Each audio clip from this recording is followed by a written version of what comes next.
In this video, we are going to see about SLOB technique. SLOB stands for same side lingual, opposite side buccal. It's an object localization technique, also known as cone shift technique, tube shift technique, Clark's technique. It follows the principle that the structure present in the buccal direction will move opposite to the cone direction, and the structure present in the lingual direction will move along with the cone's direction. So, the indications could be to identify the root canal position, salivary gland stones, impacted tooth, foreign objects, etc. After making necessary adjustments in the radiograph machine, like selecting the proper tooth for proper exposure,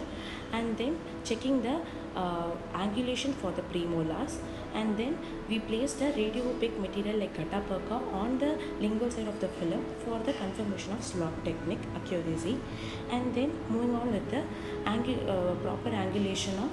cone beam and along the patient's positioning. And then we took a reference radiograph where we kept a normal angulation, and then we took a normal radiograph for our reference. And after taking first radiograph, we move on with the taking the radiograph where we shifted the cone more mesially for the mesial angulation radiograph, and then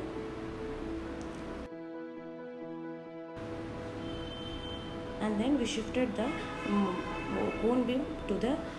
more distal side for the distal angulation radiograph, and then we moved on with developing the